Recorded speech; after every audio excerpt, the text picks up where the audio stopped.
Salut, c'est moi. Dans cette vidéo, je vais donner des conseils aux marketeurs en herbe. Donc, si tu as envie de démarrer un business sur Internet, si tu viens de démarrer un business sur Internet, ou si tu as déjà un business mais que tu ne gagnes pas vraiment de revenus, regarde bien cette vidéo jusqu'à la fin. Tu peux même t'abonner à la chaîne YouTube, activer les notifications pour recevoir des vidéos comme celle-ci tous les jours de la semaine, du lundi au mardi donc.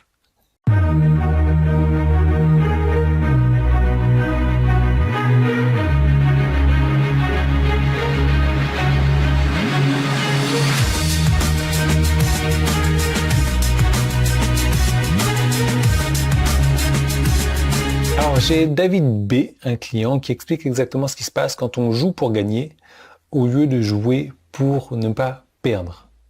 Ça, c'est intéressant. Alors, salut Yann, une semaine avant la dernière fois, lorsque le truc Covid est revenu, mes ventes sont tombées à 0 pendant 5 jours. Votre conseil de doubler la promotion a fait des merveilles. Le jour 6, les ventes ont recommencé et le week-end dernier, j'ai fait une promotion qui a été très réussie.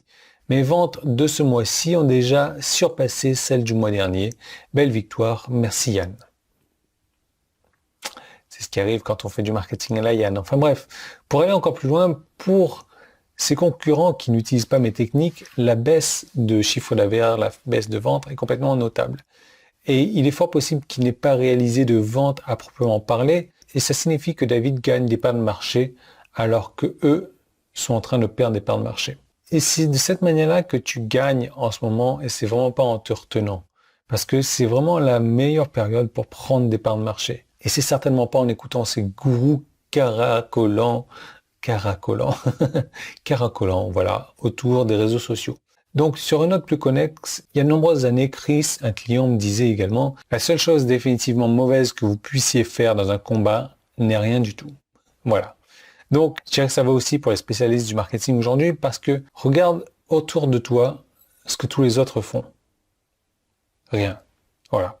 Sauf bien sûr, se plaindre, désespérer, agiter le drapeau blanc de la défaite avant même de tenter de résoudre de manière créative leurs problèmes de trésorerie en élaborant un plan de marketing agressif, puis de surpasser les concurrents pour prendre des parts de marché. C'est vraiment pas le moment en ce moment pour être un marketeur timide, pour faire du marketing timide. Il est temps de se secouer parce que tes concurrents coulent. Et moi, si j'étais toi, je cliquerais maintenant sur le bouton jaune qui est là-haut en bas si tu es sur mon site internet. Sinon, si tu es sur YouTube, tu peux cliquer sur le petit i qui est là. Ça va t'emmener dans une autre vidéo, sur une autre vidéo ou à côté d'une autre vidéo que tu vas regarder. On va parler de marketing négatif, de faire du marketing différemment. Mais certes, du marketing pas timide du tout, du marketing qui n'a pas froid aux yeux et du marketing qui construit des business démesurés.